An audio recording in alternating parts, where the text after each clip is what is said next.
baie welkom by ons Liggie Hoop vanoggend. Vanoggend kyk ons na Johannes 11. Johannes 11 is 'n gedeelte waar ons lees van 'n familie wat swaar kry, wat moeilik het en hoe die Here ook daar ingryp.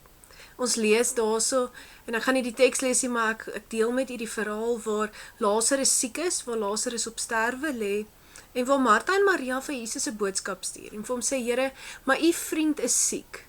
'n boodskap wat uitgestuur word met die verwagting dat Jesus sou kom, die verwagting dat Jesus sou besef, maar hulle het hom nodig. Hulle wil hê hy moet hom kom genees. Hulle wil hê hy moet deel wees van hierdie proses. Jesus wat dan eers later daar na hulle toe gaan, en dis juist hier waar ons hier mooi sien. Wanneer Jesus na Maria en Martha toe gaan, sien ons Lazarus is reeds dood. Martha sê vir Jesus, as hy sê die graf moet oopgemaak word, maar Here, hy is al 4 dae in die graf.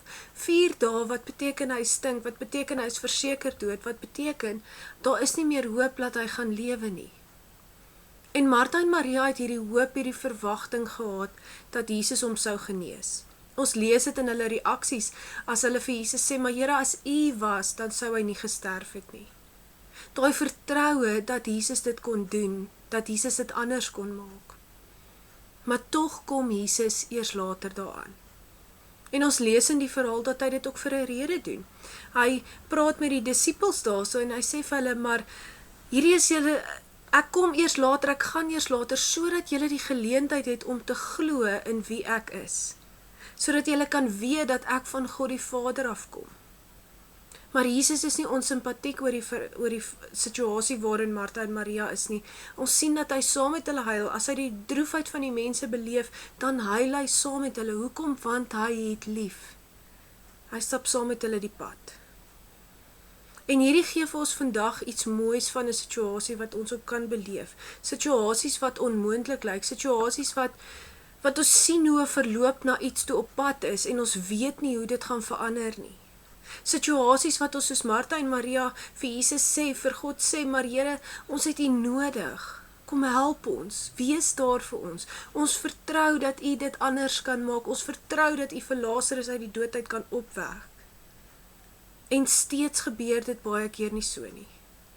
Steeds kom Jesus nie op daai tyd wat ons van hom vra, wat ons van hom verwag nie. En dit bring ons op 'n punt wat ons baie keer dan soos die disippels optree. Toe Jesus sê, maar nou gaan ek na Lazarus toe, nou gaan ek na Maria en Martha toe. Toe sê die disippels, maar jy kan nie gaan nie. Laas toe ons daar was, wou hulle jou stenig, hulle wou jou doodmaak. En dan sê Jesus, maar ek gaan. En wat sê die disippels, wat is hulle ingesteldheid? Kom ons gaan saam met Jesus, sodat ons saam met hom kan doodgemaak word. Hulle maak gereed vir die ergste, hulle maak gereed vir die dood. Baie keer as ons in die moeilike situasies is, as ons hierdie vertroue uitgespreek het, as ons vir die Here gevra het, maar Here help ons, dan kom ons op 'n punt wat ons ook soos die disippels gereed maak vir die realiteit wat ons sien, vir die dood wat voorlê, vir die einde wat daar is. Maar die mooi julle in hierdie verhaal is die feit dat God nooit laat is nie.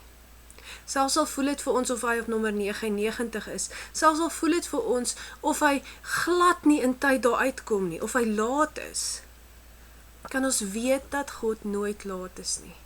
Hy kom wanneer die tyd reg is. Hy maak die deure oop wanneer die tyd reg is. Selfs al is dit deure, is dit geleenthede wat ons nie eers gedink het moontlik is nie, wat nie oopgemaak kan word nie, is God die een wat dit moontlik maak.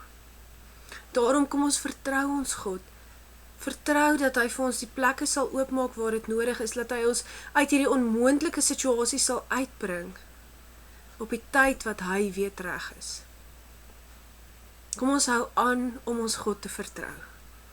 Want al lyk dit soos nommer 99, is God nooit laat nie.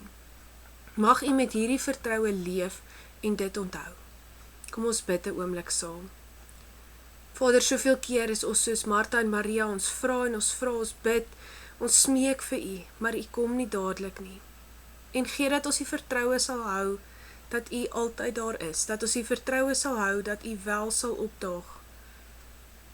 En Here, al lyk dit vir ons of u laat is, gee dat ons sal aanhou weet, maar u weet wat die regte ding en wat die regte tyd is. Vader, laat die genade en die seën oor ons en ons families wees, en gee dat ons die liefde sal beleef, in hierdie tyd waarin ons is. Maak vir ons die deure oop wat nodig is, en Vader, maak ons geduldig tot dit tyd is ook daarvoor. Amen. Mag jy 'n geseënde dag verder hê.